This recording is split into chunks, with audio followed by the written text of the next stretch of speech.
Hi hello ಎಲ್ಲರಿಗೂ ನಮಸ್ಕಾರ. Welcome back to my channel. ನಾನು ಪಾವನಿ.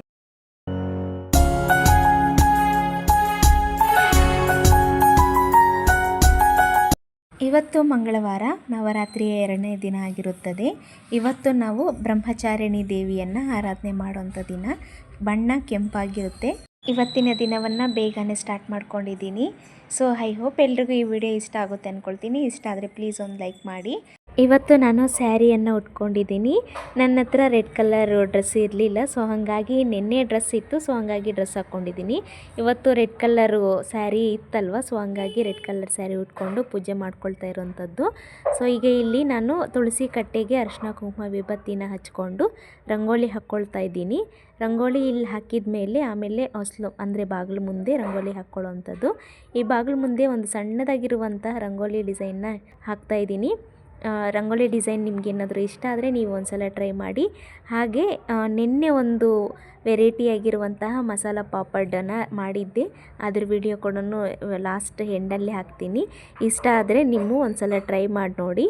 ಇನ್ನು ನಾನು ಹಾಕ್ತಾ ಇರುವಂತಹ ರಂಗೋಲಿ ಡಿಸೈನು ನಿಮಗೇನಾದರೂ ಇಷ್ಟ ಆದರೆ ಲೈಕ್ ಮಾಡಿ, ಕಮೆಂಟ್ ಸೆಕ್ಷನಲ್ಲಿ ಹೇಗಿತ್ತು ಅಂತ ತಿಳಿಸ್ಕೊಡಿ. ನಮ್ಮ ಮನೆ ಮುಂದೆ ಸಣ್ಣದಾಗಿರೋಂಥ ಜಾಗ ಇರೋದ್ರಿಂದ ಸಣ್ಣ ರಂಗೋಲಿಗಳಷ್ಟೇ ಹಾಕೋಕ್ಕಾಗುತ್ತೆ. ಆಲ್ಮೋಸ್ಟ್ ನಾನು ಕೆಲವೊಂದು ವೀಡಿಯೋಸಲ್ಲೆಲ್ಲ ಹೇಳ್ಕೊಳ್ತಾನೆ ಇರ್ತೀನಿ. ಜಾಗ ಜಾಸ್ತಿ ಇಲ್ಲದೆ ಇರೋದ್ರಿಂದ ನಾನು ದೊಡ್ಡ ರಂಗೋಲಿ ಹಾಕೋಕ್ಕಾಗಲ್ಲ. ಸಣ್ಣ ಪುಟ್ಟ ರಂಗೋಲಿಗಳೇನಾದರೂ ಇದ್ದಾಗ ಅದನ್ನಷ್ಟೇ ಹಾಕ್ಕೊಳ್ತಾ ಇರ್ತೀನಿ. ಆ ರಂಗೋಲಿಗಳು ಚೆನ್ನಾಗಿರ್ತಾವಲ್ಲ, ಸೊ ಹಂಗಾಗಿ ಅದನ್ನು ನಿಮ್ಮ ಜೊತೆ ಶೇರ್ ಮಾಡ್ಕೊಳ್ಳೋದಕ್ಕೆ ಇಷ್ಟಪಟ್ಟು ವಿಡಿಯೋನ ಅಪ್ಲೋಡ್ ಮಾಡೋವಂಥದ್ದು. ಸೊ ಇವತ್ತಿನ ವಿಡಿಯೋದಲ್ಲಿ ನಾನು ಹಾಕ್ತಿರೋ ರಂಗೋಲಿ ಹೇಗಿದೆ ಅಂತೇಳ್ಬಿಟ್ಟು ನೋಡ್ಕೊಂಡು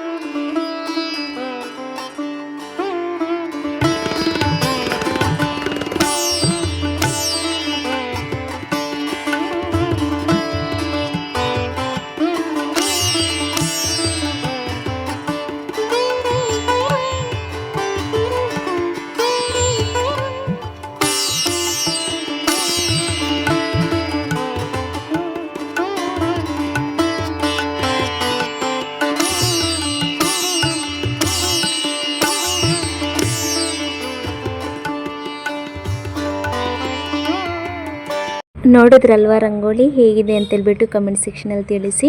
ಹಾಗೆ ಇನ್ನು ಪೂಜೆನೂ ಮಾಡ್ಕೊಳ್ಬೇಕಾಗಿತ್ತು. ಸೊ ನಿನ್ನೆ ಎಲ್ಲ ಕಲಶ ಕೂರಿಸಿ ಎಲ್ಲ ಪೂಜೆ ಮಾಡ್ಕೊಂಡಿದ್ದರಿಂದ ಆ ದೀಪಗಳನ್ನು ಚೇಂಜ್ ಮಾಡ್ತಾಯಿದ್ದೀನಿ. ಚೇಂಜ್ ಮಾಡಿಕೊಂಡು ಉಳ್ಕಿರೋದನ್ನು ಎಲ್ಲ ನೀಟಾಗಿ ಹೊಂದಿಸ್ಕೊಳ್ತಾ ಇರೋವಂಥದ್ದು. ಇವತ್ತಿನ ದಿನ ನಾವು ಬ್ರಹ್ಮಚಾರಿಣಿ ದೇವಿಯ ಅಲಂಕಾರ ಮತ್ತು ಆರಾಧನೆ ಮಾಡ್ತಾ ಇರೋದ್ರಿಂದ ಆ ದೇವಿಗೆ ಕೆಂಪು ವಸ್ತ್ರ ಮತ್ತು ಕೆಂಪು ಹೂಗಳಿಂದ ಪೂಜೆ ಮಾಡೋದ್ರಿಂದ ತುಂಬ ಅಂದರೆ ತುಂಬ ಒಳ್ಳೆಯದು. ಸೊ ಹಂಗಾಗಿ ನಾನು ಕೆಂಪು ಸ್ಯಾರಿ ಇತ್ತು ಅಂತೇಳ್ಬಿಟ್ಟು ಆ ಕಲರ್ ಸ್ಯಾರಿನ ಉಟ್ಕೊಂಡಿದ್ದೀನಿ. ಹಾಗೆ ಒಂದು ರೋಸ್ ಅಂದರೆ ರೆಡ್ ಕಲರ್ ಇರುತ್ತಲ್ಲ, ಸೊ ಹಾಗಾಗಿ ರೆಡ್ ಕಲರ್ ರೋಸನ್ನು ಇಟ್ಕೊಂಡು ಪೂಜೆ ಮಾಡ್ಕೊಳ್ತಾ ಇರೋವಂಥದ್ದು. ಸೊ ಇನ್ನೆಲ್ಲ ಪೂಜೆಗೆಲ್ಲ ರೆಡಿ ಮಾಡಿಕೊಂಡು ನೈವೇದ್ಯಕ್ಕೆ ಅಂತೇಳ್ಬಿಟ್ಟು ಒಂದು ಸ್ವಲ್ಪ ಪುಳಿಯೋಗರೆ ಮಾಡ್ಕೊಂಡಿದ್ದೆ. ಹಾಗೆ ನಮಗೂ ಟಿಫನ್ಗಾಗುತ್ತೆ ಅಂತ ಹೇಳಿ ಅದರ ಜೊತೆಗೆ ಸಕ್ಕರೆನ ಯೂಸ್ ಮಾಡಿಕೊಂಡು ಪಾಯಸನೂ ಶಾವಿಗೆ ಪಾಯಸನೂ ಸಹ ಮಾಡ್ಕೊಂಡಿದ್ದೆ. ಇವೆರಡನ್ನೂ ನೈವೇದ್ಯವನ್ನಾಗಿ ಇಟ್ಕೊಂಡು ಇವತ್ತಿನ ದಿನ ನಾನು ಪೂಜೆ ಮಾಡ್ಕೊಳ್ತಾ ಇರೋಂಥದ್ದು. ಆ ದೇವಿ ನಮಗೆ ಆಯುಷ್ಯು ಮತ್ತು ಆರೋಗ್ಯವನ್ನು ಕೊಟ್ಟು ಕಾಪಾಡಲಿ ಅಂತ ಬೇಡ್ಕೊಳ್ತಾ ಪೂಜೆಯನ್ನು ಮಾಡ್ಕೊಳ್ತಾ ಇದ್ದೀನಿ. ಪೂಜೆಯನ್ನು ನಾವು ಗ್ರ್ಯಾಂಡಾಗಿ ಮಾಡ್ಕೊಳ್ತಾ ಇದ್ದೀವಾ, ಇಲ್ಲ ಸಿಂಪಲ್ಲಾಗಿ ಮಾಡ್ಕೊಳ್ತಾ ಇದ್ದೀವಾ, ಇಲ್ಲ ನಮಗೆ ಯಾವ ರೀತಿ ಅನುಕೂಲ ಆಗುತ್ತೋ ಬೆಳಗ್ಗೆ ಮಾಡ್ಕೊಳ್ತಾ ಇದ್ದೀವಾ, ಇಲ್ಲ ಸಾಯಂಕಾಲ ಮಾಡ್ಕೊಳ್ತಾ ಇದ್ದೀವಾ ಅನ್ನೋದು ಇಂಪಾರ್ಟೆಂಟ್ ಆಗಲ್ಲ. ಇಲ್ಲೆಲ್ಲನೂ ಈ ಬಟ್ಟೆ ಕಲರ್ಸ್ ಆಗಲಿ ಇವೆಲ್ಲನೂ ನಮ್ಮ ಖುಷಿಗೆ, ನಮ್ಮ ಒಂದು ಮನಸ್ಸಿಗೆ ಖುಷಿ ತಂದುಕೊಡೋ ವಿಷಯ ಆಗಿರೋದ್ರಿಂದ ಇವೆಲ್ಲ ನಾವು ಪಾಲಿಸುವಂಥದ್ದು. ಸೊ ಇದೇನೆಂದರೆ in end of the day ನಮ್ಮ ಭಕ್ತಿ ಅಷ್ಟೇ ಇಂಪಾರ್ಟೆಂಟ್ ಆಗಿರುತ್ತೆ.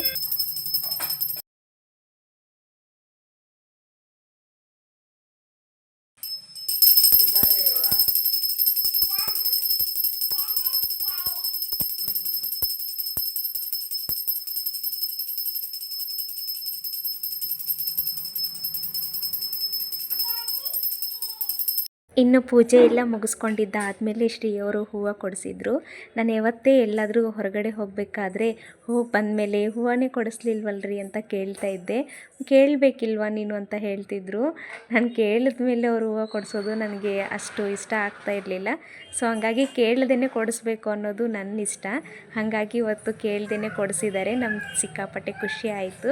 ಸೊ ಹಾಗೆಯೇ ಇವತ್ತು ಸಾಯಂಕಾಲ ಅಂದರೆ ನಿನ್ನೆ ಸಾಯಂಕಾಲ ಒಂದು ವಿಡಿಯೋನ ಶೂಟ್ ಮಾಡ್ಕೊಂಡಿದ್ದೆ. ಅದೇ ಮಸಾಲ ಪಾಪಡನ್ನ ಮಾಡೋವಂಥದ್ದು. ಸೊ ಹಂಗಾಗಿ ಇಲ್ಲಿ ಮಸಾಲ ಪಾಪಡನ್ನ ಮಾಡ್ಕೊಳ್ತಾ ಇದ್ದೀನಿ. ತುಂಬ ಅಂದರೆ ತುಂಬ ಈಸಿ ಇದು. ನಾನು ಒಂದು ಸಲ ಹೋಟೆಲ್ಗೆ ಹೋದಾಗ ಇದೊಂದು ಸಲ ಟ್ರೈ ಮಾಡಿ ನೋಡು ಚೆನ್ನಾಗಿರುತ್ತೆ ಪಾಪಡ್ ಅಂತೇಳ್ಬಿಟ್ಟು ಶ್ರೀ ಅವ್ರು ಕೊಡಿಸಿದ್ರು.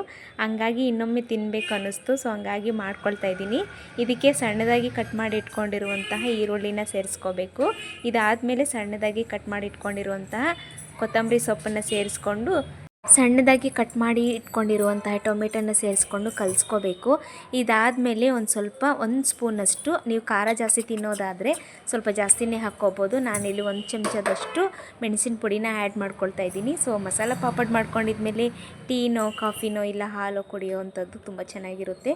ಸೊ ಹಂಗಾಗಿ ಹಾಲನ್ನು ಕಾಯಿಸಿ ಪಾಪುಗೆ ಕೊಟ್ಟು ಎಣ್ಣೆ ಇಟ್ಕೊಂಡು ಒಂದು ಬಾಣಲಿಗೆ ಎಣ್ಣೆ ಬಿಸಿ ಆದಮೇಲೆ ಪಾಪಡನ್ನು ಹಾಕ್ಕೊಂಡು ಈ ಹಪ್ಪಳ ಕರಿತೀವಲ್ಲ ಸೇಮ್ ಆ್ಯಸ್ ಇಟ್ ಈಸ್ ಅದೇ ರೀತಿ ಪಾಪಡನ್ನ ಕರ್ಕೊಳ್ಳೋ ಅಂಥದ್ದು. ಇದನ್ನು ನಾವು ಹೊರಗಡೆ ತಿಂದಾಗ ತುಂಬ ಅಂದರೆ ತುಂಬ ಟೇಸ್ಟಿಯಾಗಿತ್ತು.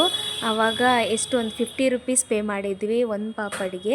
ಸೊ ಹಾಗಾಗಿ ನನ್ನ ಮಗಳು ಪದೇ ಪದೇ ಕೇಳ್ತಾ ಇದ್ಲು ಆ ಥರದ್ದು ಬೇಕು ಅಂತೇಳ್ಬಿಟ್ಟು, ಹಾಗಾಗಿ ಮಾಡ್ಕೊಳ್ತಾ ಇರೋದು. ಯಾವಾಗಾದರೂ ಮನೆಯಲ್ಲಿದ್ದಾಗ ಈ ರೀತಿಯಾಗಿ ಏನಾದರೂ ಮಾಡಿಕೊಟ್ರೆ ಮಕ್ಳಿಗೂ ಖುಷಿ, ನಮಗೂ ಖುಷಿ ಆಗುತ್ತೆ. ಸೊ ಮೊದಲೇ ಮಾಡಿ ಎಲ್ಲ ಕಟ್ ಮಾಡಿ ಇಟ್ಕೊಂಡಿರುವಂತಹ ಈ ಟೊಮೆಟೊ ಮತ್ತು ಆನಿಯನ್ಸ್ಗೆ ಇದೇ ಹಂತದಲ್ಲಿ ಒಂದು ಸ್ವಲ್ಪ ರುಚಿಗೆ ತಕ್ಕಷ್ಟು ಉಪ್ಪನ್ನು ಹಾಕ್ಕೊಂಡು ಇದನ್ನೆಲ್ಲನೂ ಪಾಪಡ್ ಮೇಲೆ ಸರ್ವ್ ಮಾಡ್ಕೊಳ್ಳೋ ಅಂಥದ್ದು. ಎಷ್ಟು ಈಸಿ ಅಲ್ವಾ ಇದು, ಒಂದು ಸಲ ಟ್ರೈ ಮಾಡಿರಿ. ತುಂಬ ಅಂದರೆ ತುಂಬ ಟೇಸ್ಟಿಯಾಗಿರುವಂತಹ ಮಸಾಲ ಪಾಪಡ್ ರೆಡಿ ಆಗಿರುತ್ತೆ.